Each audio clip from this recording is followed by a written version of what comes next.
Welcome to geography class. Children, we are studying the chapter Transport in India, and there are four means of transport. We have already studied roadways, railways, airways, and now the last means of transport is waterways. So let us discuss waterways. So first of all, we shall discuss the importance of waterways, how these waterways are important for India. First of all, children, the waterways are the cheapest mode of transport, especially in India, because India has a long coastline and it has many perennial rivers. So it is beneficial for India. Then it is a fuel efficient and environment friendly mode of transport. It does not cause environmental pollution and it is fuel efficient also, right? Then they are most suitable, means this waterways are most suitable for carrying heavy and bulky goods. So these 3 points show the importance of waterways. Now our next topic to be discussed is types of waterways. So children, there are two types of waterways. The first is inland water transport or inland waterways, and second is the coastal shipping. Inland water transport means when the transportation is done by huge boats on the rivers, right? So it serves the uh, parts of the country, so we call it inland water transport, right? And the major rivers are used. Then coastal shipping means which is served from India to other countries and from other countries to India by the huge ships, and it is operated in the seas which are surrounding India. Okay, so let us begin with inland waterways. Children, here is a corporation which works for inland waterways and we call it Central Water Transport Corporation. In short, we call it CWTC. So you should know the full form of CWTC, that is Central Water Transport Corporation. This corporation is mainly engaged in the transportation of goods by inland waterways in these rivers like Ganga, Brahmaputra, Hooghly, and the Sundarban regions.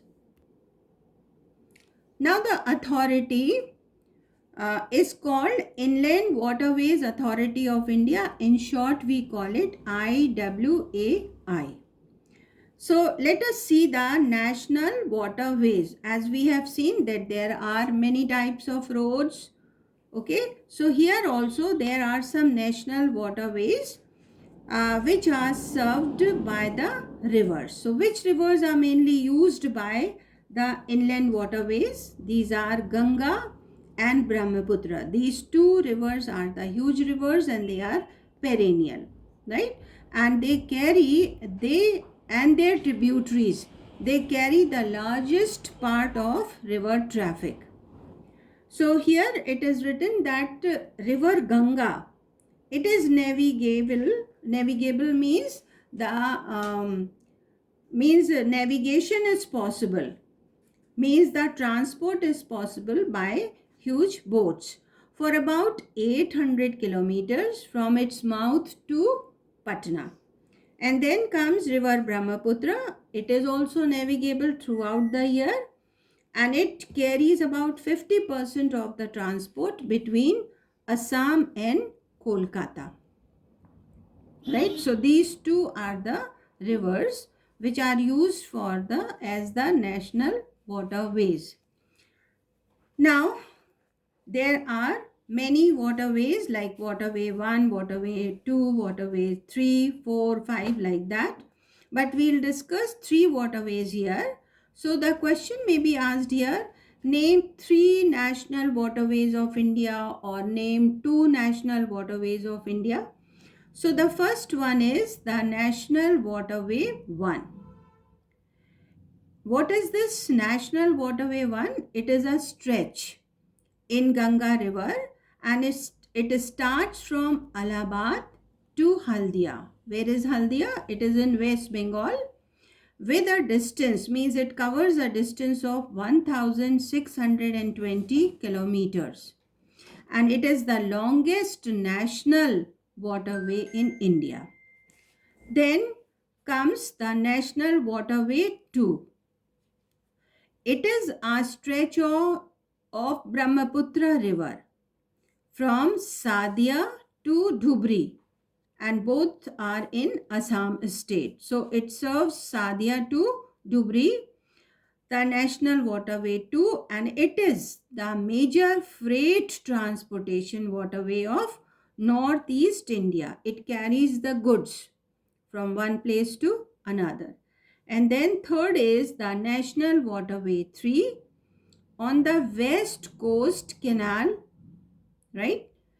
It is located in Kerala state and it runs from Kollam to Kottapuram. It is 205 kilometers long, West Coast Canal, and it is the first waterway with all-time navigation facility. Now let us see all these three on the map. So first one is the National Waterway 1, right? It serves or it runs from Allahabad to Haldia. So you can see it here, the dark blue line. Here is Allahabad.